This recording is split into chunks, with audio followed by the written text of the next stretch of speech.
जय श्री कृष्णा। आइए सुनते हैं गरुड़ पुराण का अध्याय 7 यमराज की राजधानी का वर्णन।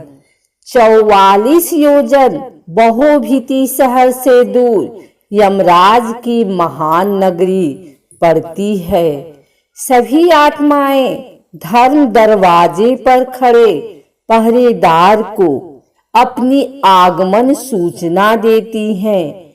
चित्रगुप्त अपने चमचमाते आसन पर विराजमान होते हैं।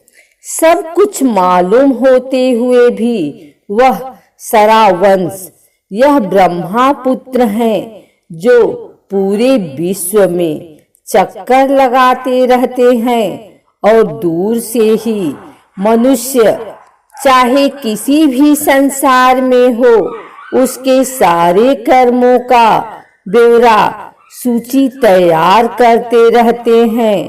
इनकी पत्नियां स्त्रीविनिश मनुष्य की इच्छाओं और कल्पनाओं की सूची तैयार करती हैं। इस तरह मनुष्य के सब अच्छे बुरे कर्म की सूची तैयार होती है और यह जानकारी चित्रगुप्त के पास जाती है। प्राचीन काल में बायो चिप का ज्ञान न होने के कारण ऐसा उल्लेख करके मनुष्य को एक भ्रम में रखा गया है। अब हम यह कह सकते हैं कि बायोचिप सूक्ष्म आत्मा के साथ जुड़ी रहती है और जिसमें से पूरी जानकारी लेने के लिए केवल यमराज ही सक्षम हैं। उस जानकारी के आधार पर पुनर्जन्म होता है। जिन आत्माओं के अच्छे कर्म होते हैं उन्हें स्वर्ग की ओर भेजा जाता है।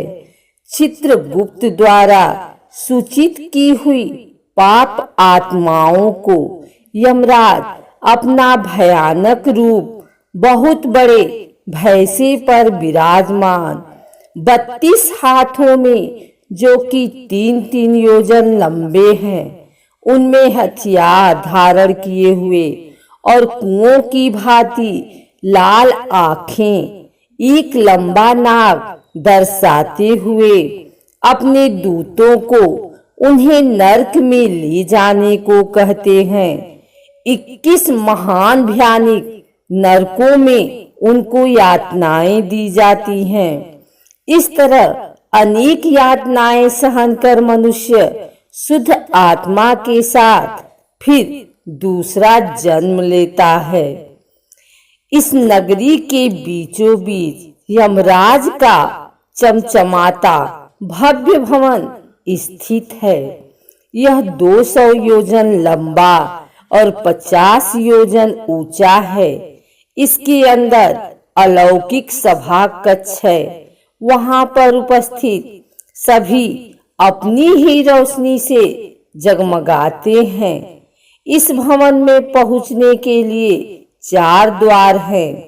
भव्य आसन के ऊपर छत्र के नीचे एक बड़े ताज से सुशोभित यमराज विराजमान होते हैं। उनकी हाजिरी में हाथ में फंदा लिए मृत्यु चित्रगुप्त कर्मों का प्रसंग करने के लिए तथा अनेक कर्मचारी आज्ञा का पालन करने के लिए उपस्थित रहते हैं। पाप कर्मी जो दक्षिण द्वार से जाते हैं वह इस भवन को नहीं देख सकते। पूर्वी द्वार साधु महात्मा देवी देवताओं को पूजने वाले जो यात्रियों को छाया की व्यवस्था प्रदान करवाते हैं। क्रोध और लालच से वंचित माता पिता की सेवा करने वाले गौ, तिल, धरती का टुकड़ा आदि का दान, धार्मिक ग्रंथों का मनन अथवा सुनना शुद्ध वृत्ति वालों की आत्माएं इस भवन में प्रवेश कर पाती हैं। उत्तर द्वार पीले संदल के वृक्षों से महकता हुआ यह रास्ता वेदों के ज्ञाता मेहमानों का आदर सत्कार, देवी दुर्गा को पूजने वाले, शुभ कार्य करते हुए गति प्राप्त करना, बनारस में मृत्यु, योग विद्या ग्रहण करते गति पाना, दुर्घटनावश पवित्र जल में डूब जाना, दान पुण्य करने वाले इस रास्ते से सभा भवन में प्रवेश करते हैं। पश्चिम द्वार हीरे मोतियों से संपन्न सुगंधित रास्ते पर धार्मिक ग्रंथों के कथित अनुसार कार्य करना, शिव और विष्णु भगवान की पूजा करना, गायत्री मंत्र का उच्चारण, दूसरों के धन की चाहत न करना, गृहस्थ जीवन को कलंकित न करना, वचनों को निभाना, सबके सुख की चेष्टा करना, पूर्वजों के श्राद्ध करना, बुरी संगत से दूर रहना, वह अमृत को पीते हुए सभा भवन में प्रवेश करते हैं।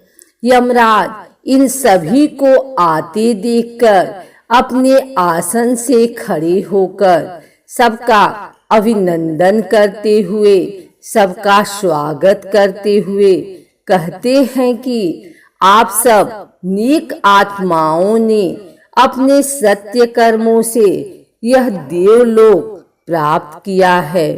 जिनको दुर्लभ मिलने वाला मनुष्य शरीर मिला, फिर भी सत्य कर्म नहीं किए, वह नरक की भयानक आग में जलते रहेंगे। अब आप सब आत्माएं ब्रह्मलोक को प्रस्थान कीजिए। यमराज के मधुर वचन सुनकर सब उनको नमस्कार कर बाहर प्रतीक्षा कर रहे हैं। अनेक विमानों पर अपने कर्मों के अनुसार सवार होकर ब्रह्मलोक को प्रस्थान करते हैं। वहां कुछ युग बिताने के बाद स्वर्ग के भोग भोगते हुए फिर से अच्छे परिवारों में जन्म लेते हैं।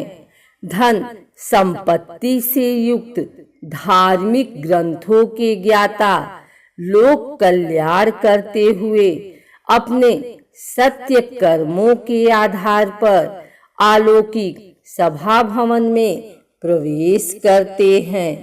अगर आपको हमारी वीडियो अच्छी लगी हो तो इसे लाइक करें, कमेंट करें, शेयर करें और हमारे चैनल भक्ति गाथा को सब्सक्राइब करके बेल नोटिफिकेशन ऑल पर सेट कर लें, ताकि आगे आने वाली वीडियो सबसे पहले आप तक पहुंच सके।